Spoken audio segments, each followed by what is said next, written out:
Bienvenue à la journée porte ouverte de l'UT Informatique de Bordeaux. Si tu regardes cette vidéo, tu es au bon endroit. Tu y trouveras des conseils et astuces qui t'aideront à réussir ce cursus en toute sérénité. Tout d'abord, dans la mesure du possible, terminez l'ensemble des exercices de programmation, même s'ils ne sont pas notés, spécialement en première année.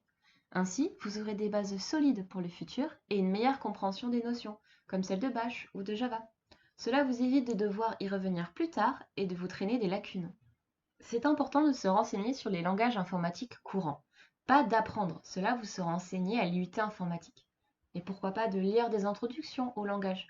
Allez sur des sites comme Open Classroom qui partent du principe que vous n'avez jamais fait d'informatique. De ce fait, vous vous sentirez moins perdu et serez plus confiant lors de votre rentrée. Attention, certains d'entre vous ont déjà des notions et des compétences en informatique. Que vous soyez autodidacte, issu de STI2D ou que vous ayez fait les options ICN-ISN, ne vous reposez surtout pas sur vos lauriers. Cela risque de vous mettre en retard sur votre travail personnel. De plus, qui dit retard dit soirée de rattrapage express et croyez-moi, vous n'avez pas envie de ça.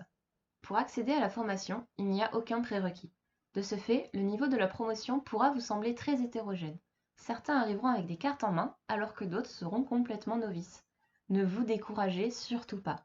Vous vous rendrez rapidement compte que même si vous êtes débutant, vous pouvez tout à fait vous en sortir avec brio. Internet est grand, les enfants.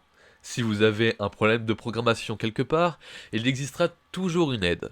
Les documentations, les vidéos ou les forums ne sont certainement pas des insultes. Même les développeurs les plus expérimentés en font usage. Alors, pourquoi pas vous? Toujours bloqué? Demandez de l'aide autour de vous. L'entraide est la clé de l'IUT informatique. Des créneaux seront également disponibles dans l'emploi du temps, durant lesquels des élèves de deuxième année pourront vous aider dans votre travail personnel. Vous pourrez également trouver des réponses auprès des enseignants, qui sont disponibles par mail comme en présentiel dans leur bureau au sein du département. Pour ceux qui auraient besoin d'un moment de détente, le jeudi après-midi est là pour ça.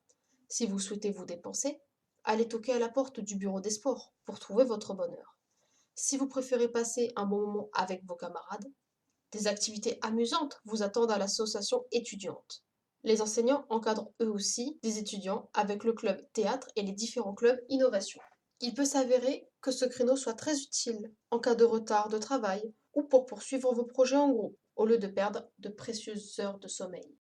Gardez vos projets une fois qu'ils sont terminés et conservez-les dans un coin. Et n'oubliez pas de placer des commentaires à chaque fonctionnalité. Vous en aurez sans doute besoin lors de votre recherche de stage lorsqu'un recruteur demandera une preuve de leur réalisation. En général, cela met en évidence votre expérience sur votre CV ou votre portfolio. Et la lisibilité de votre code permettra de le réutiliser et de l'expliquer plus facilement.